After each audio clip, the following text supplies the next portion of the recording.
Hello everyone, welcome back to my channel time to study guys. आज की video में हम डिस्कस करने वाले हैं मॉडर्न पीरियड को। इससे पहले हमने सभी पीरियड्स लाइन वाइज डिस्कस कर लिए हैं। वीडियो के थ्रू मैंने आपको सारे ही पीरियड्स अच्छे से समझा दिए हैं।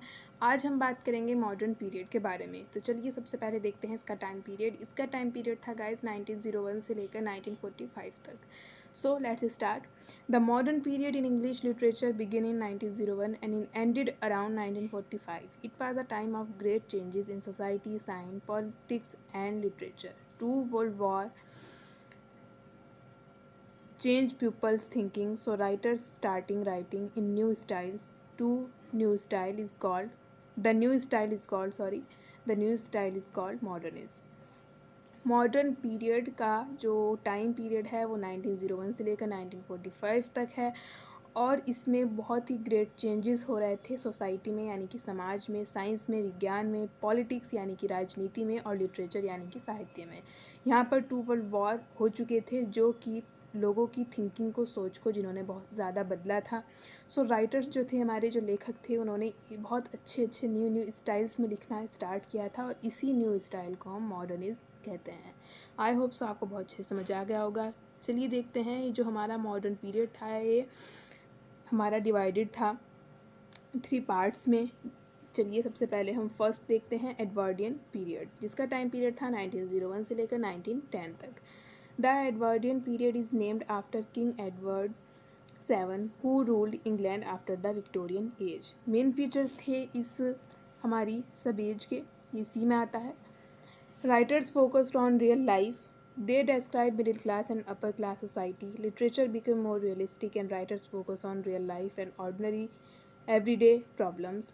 Writers discuss social injustice and inequality. People believed in progress and a better future. इस तरह के काम एडवर्डन पीरियड में हो रहे थे। मेजर राइटर्स थे, इंपॉर्टेंट राइटर्स थे हमारे एडवर्डन पीरियड के E.M. Forster, H.G. Wells, John Galsworthy and Joseph Conrad.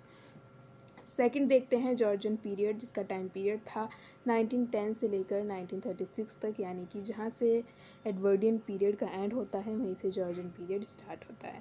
The Georgian period is named after King George V.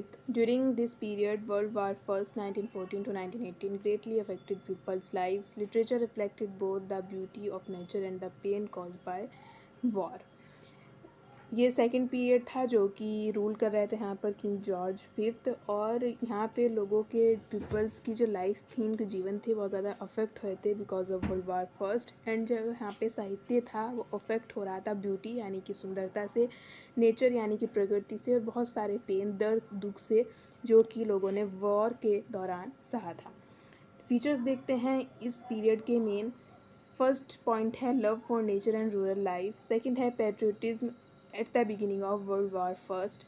Next है later sadness and disappointment because of वार।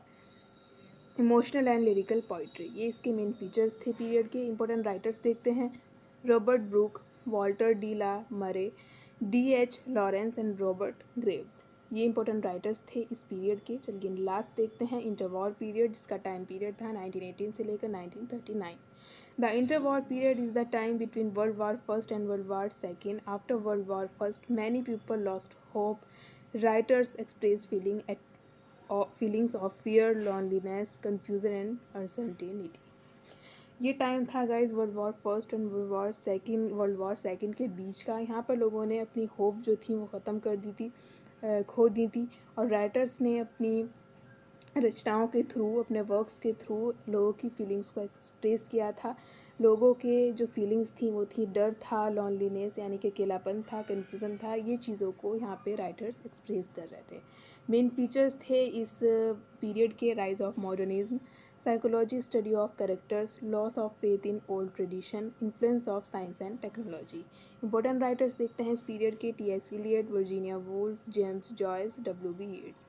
तो इस तरह से यहाँ पे हमारा मॉडर्न पीरियड हो जाता है कंप्लीट। 3 सब पीरियड्स हैं इसमें और हमने सभी को एक एक करके डिस्कस कर लिया है। आई होप सो आपको बहुत अच्छे से समझ आ गया होगा गाइज़। मैंने आपको इन शॉर्ट में पढ़ाने की कोशिश की है, मैंने बहुत लंबी चौड़ी वीडियो नहीं बनाई, लेकिन मैंने आपको सभी विक्टोरियन पीरियड के मॉडर्न पीरियड के इंपॉर्टेंट टॉपिक्स कवर करा दिए हैं। इसी तरह मैंने इससे भी पहले जो पीरियड्स हैं हमारे सभी के इंपॉर्टेंट पॉइंट्स इन शॉर्ट में कवर कराए हैं, और आज हमने मॉडर्न पीरियड को भी इन शॉर्ट में बहुत ही अच्छे से कवर किया है। आई होप सो आपको मेरा पढ़ाया हुआ समझ आ रहा होगा। अगर आपको कोई भी डाउट हो तो आप कमेंट कर सकते हैं, मैं आपको रिप्लाई में कन्फ्यूज़न को आपके दूर कर दूँगी, जो डाउट होगा उसे क्लियर कर दूँगी। बस आप अगर आपको कहीं पे भी कोई कन्फ्यूज़न हो तो कमेंट करिए, आपको रिप्लाई मिल जाएगा।